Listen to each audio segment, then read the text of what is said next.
ನಮಸ್ಕಾರ. ನಾನು ಬಸವರಾಜ್ ದೇಶಮುಖ್ ಅಂತ ಹೇಳಿ ಶರಣಬಸವೇಶ್ವರ ಸಂಸ್ಥಾನದ ಮತ್ತು ಶರಣಬಸವೇಶ್ವರ ವಿದ್ಯಾವರ್ಧಕ ಸಂಘದ ಕಾರ್ಯದರ್ಶಿ.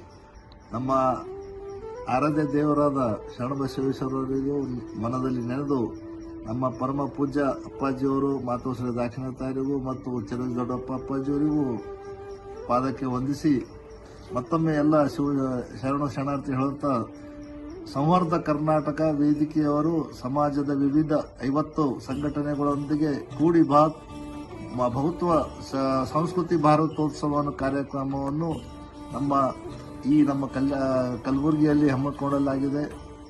ಆಯೋಜನೆ ಮಾಡಿದ್ದಾರೆ. ಇದೇ ತಿಂಗಳ ಅಂದರೆ 17ರಿಂದ 19ವರೆಗೆ ಅಂದರೆ 3 ದಿವಸ ನಡೆಯಲಿರುವ ಈ ಕಾರ್ಯಕ್ರಮಕ್ಕೆ ಅನೇಕ ಸದುದ್ದೇಶ ಹೊಂದಿಕೊಂಡು ಹೊರಟಿದೆ. ಅವರಿಗೂ ಮತ್ತು ಕಾರ್ಯಕ್ರಮದ ಹಾರ್ದಿಕ ಅಭಿನಂದನೆಗಳನ್ನು ಶುಭಾಶಯಗಳನ್ನು ಕೋರುತ್ತೇವೆ. ಭಾರತ ದೇಶ ಹಲವು ಧರ್ಮ, ಜಾತಿ, ಭಾಷೆ, ಸಂಸ್ಕೃತಿ ಉಳ್ಳ ಅದ್ಭುತ ದೇಶ. ಇಂಥ ವೈದ್ಯತಿಕ ಹೊಂದಿರುವ ಈ ನಾವೆಲ್ಲರೂ ಒಂದೇ ಎಂಬ ಭಾವನೆಯಿಂದ ಬಾಳುವ ಮಹಾನ್ ದೇಶ. ಇದರಲ್ಲಿ ನಮ್ಮ ಕಲ್ಯಾಣ ಕರ್ನಾಟಕದಲ್ಲಂತೂ ಶರಣರು, ಸಂತರು, ಸೂಫಿಗಳು ನಾಡು. ಇಂಥ ಇವನ್ಯಾರವ ಎನ್ನುವ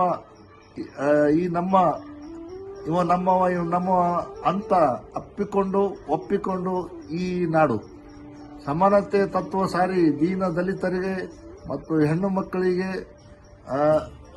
ಸಮಾನತೆಯನ್ನು ಕೊಟ್ಟ ಗುರುವಿನ ಸ್ಥಾನದಲ್ಲಿರುವ ಈ ಭಾಗ 12ನೇ ಶತಮಾನದ ಬಸವಾದಿ ಪ್ರಮಥರು, ಅವರ ಪರಂಪರೆಯವರು ಮತ್ತು ಮಹಾದಾಸೋಹಿಯಾದ ಶರಣಬಸವೇಶ್ವರರು ಮತ್ತು ಖಾದೆ ಬಂದೇನವಾಜರವರು, ಸೂಫಿ ಸಂತರು, ದಾಸರು, ಹೀಗೆ ಅಸಂಖ್ಯಾತ ದಾರ್ಶನಿಕರು ಸಾರಿದ ಈ ತತ್ವವನ್ನು ಮೊತ್ತವೇ ಈ ಕಾರ್ಯಕ್ರಮ. ಇಂಥ ಕಾರ್ಯಕ್ರಮಕ್ಕೆ ಆಯೋಜಿಸಿದ ಮಹಿಳಾ ಚಿಂತಕಿ ನಮ್ಮ ಸಂಸ್ಥೆಯ ಅಲುಮಿನಿ ಡಾಕ್ಟರ್ ಮೀನಾಕ್ಷಿ ಬಾಳಿಯವರಿಗೂ ಮತ್ತು ಶ್ರೀಮತಿ ಕೆ ನೀಲಾ ಅವರಿಗೂ ಎಲ್ಲ ಪದಾರ್ಥಿಗಳಿಗೂ ಮತ್ತೊಮ್ಮೆ ಅಭಿನಂದನೆ ಸಲ್ಲಿಸುತ್ತಾ ತಿಳಿಸುತ್ತೇನೆ.